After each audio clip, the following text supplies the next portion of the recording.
Welcome back to the channel for part 2 of changing the rear tire on a 2017 BMW R1200R.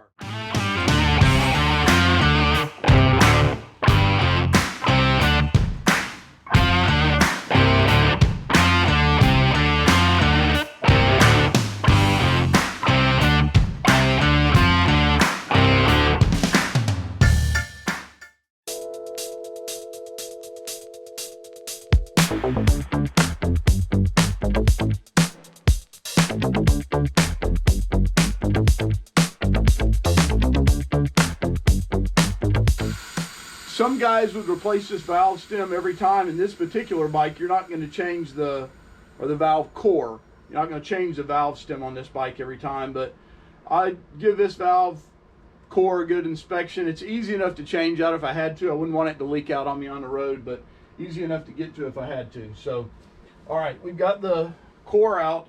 What I have found, the hardest part on this, the thing that beats me up the most, is breaking the bead on this tire. And I've tried lots of different things. This tire is a little cool. We're in my basement. I've got my heater running over here, but it would be nice if it was warmer. The new tire is in the house, getting as warm as it can get. I've got some Nomar tire lube in here mixed with a little bit of water. I'm gonna get that on the rim here. Lubricant is definitely your friend. Too much lubricant can make it hard too. So that's part of the trick, is finding the right spot. I'm gonna go ahead and put it on both sides and hope that maybe it's gonna soak in here, but in reality, it's probably just gonna run down and make my carpet wet here. I do like working on a piece of carpet. It's just really a comfort thing as much as anything. And we gotta get this bead broken, and it's a challenge. So, I mean, I can push on the wheel right now and I get nothing. I mean, it is on there. So I originally bought one of these Motion Pro bead breakers. I bought the small set and it works okay. I've got a lot of tires off with it, but I recently purchased a longer set. I've changed one tire with it. I do think it made it a little easier, made it a little better. So let's give this a shot and see what we can do here. Guys, let me show you just a real quick demonstration with what I've learned on the bead breaker. What I've found is you got to shove the fork in on top of the tire and the bead, because these little fork blades are what are pushing the bead off of the wheel.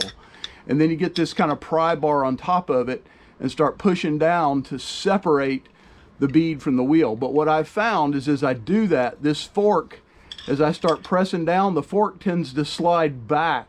So instead of pushing the bead down, it just comes off the tire. So the trick is to keep that fork all the way up against the wheel as you're putting pressure on.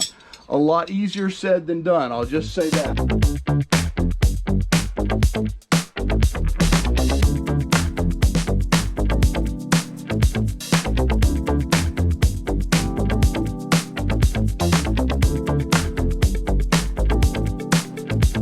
On these forks, there's a little lip. It's very, very hard to see in the camera.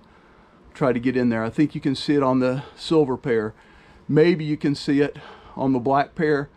Much more difficult, but just a little tiny lip right there. And frankly, the name brand is only on one side.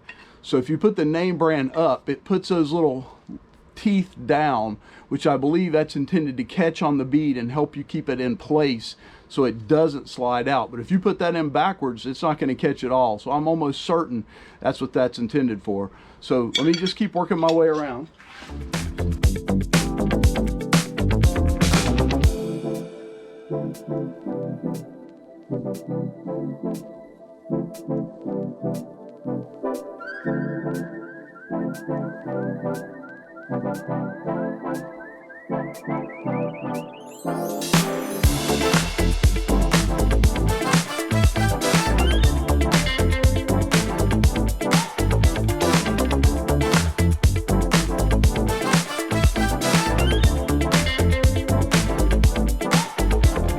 Careful, you got so much pressure there.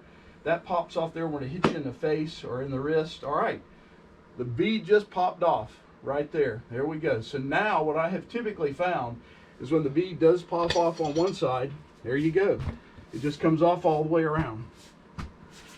So there it is. Now again, this is a street tire. This ain't a dirt bike tire. A little harder to do. I'm going to flip my wheel over. We got to repeat the process again. So lubricant is your friend.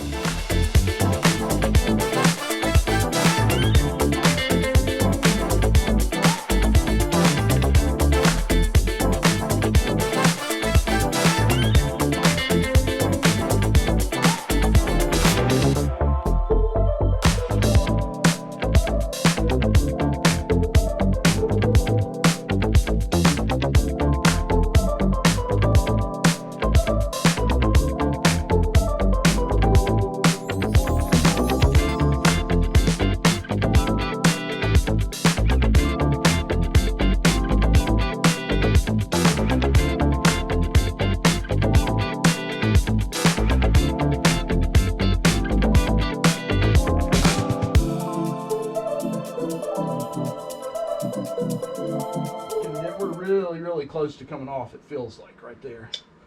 In fact, I keep hoping maybe it's going to pop off there, maybe with a little help.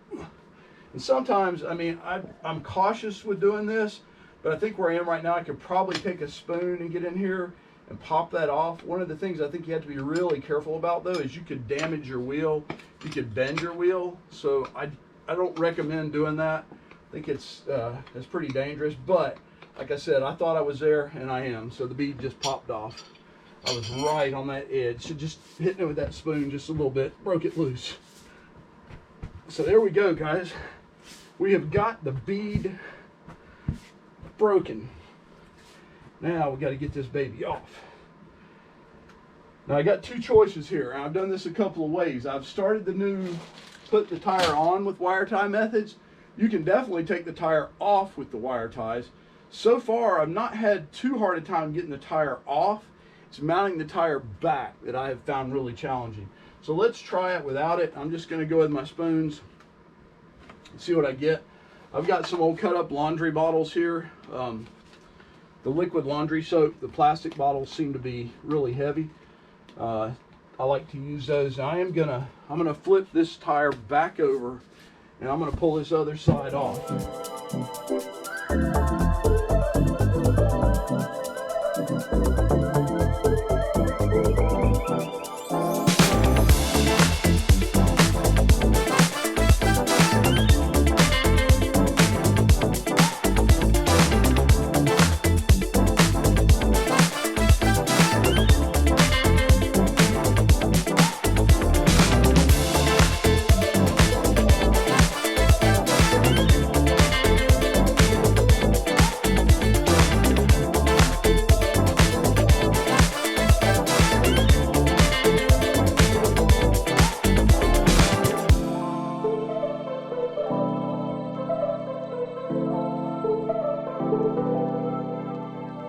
Little bites tend to work better. There we go. I think that's it. I probably don't even need spoons or anything at this point. We'll probably be able to pull it up. There we go. All right, so here's one side of the tire off. Now, I have also found that pulling the second side of the tire off is a lot harder than pulling the first side of the tire off. All right, guys, now we got to get the tire off the rim. First thing I'm going to do is get a little more lubricant back in here, because this can be a little trickier. I'm going to take advantage of my new bead breaker tools. They've got longer arms. And I'm going to go ahead and get a couple of shims in here.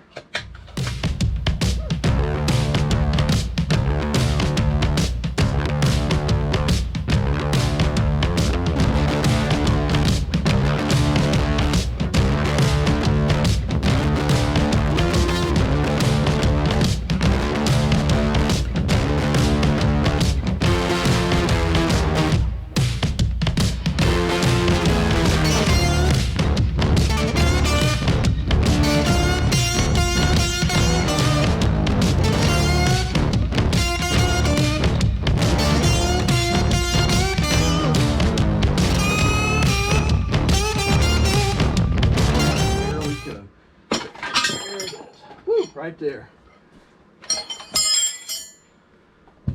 All right, so like I said, that's not the easiest thing in the world to do, but we are off. So, old tire, as Ari Henning says, in the river. Just joking, don't do that. Okay, well, let's kind of reorganize, get our tools back here. Everything kind of back in place. I need to peel the wheel weight off here.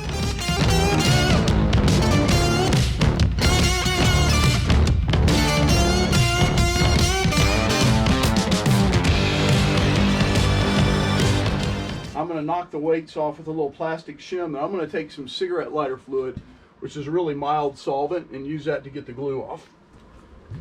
Alright, plastic trim tool, little wedge, rubber mallet. I doubt you guys can see this, but I'll try it. Usually just pops right off. There we go.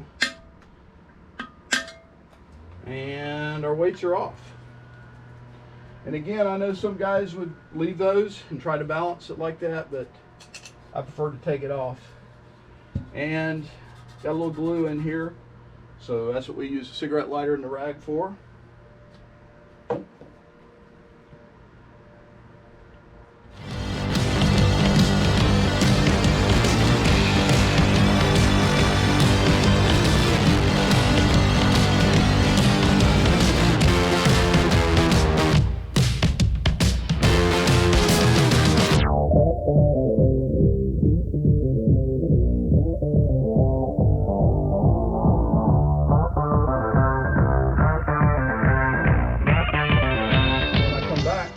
We will mount the tire. So I think, although I said this was going to be a three-part series, I think we just decided to make this a four-part series.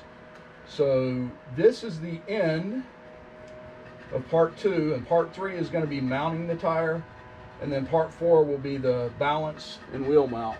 So guys, again, I hope you guys find these helpful and learn from my mistakes so it's easier for you to do it. Have a good day. We'll see you in part 3.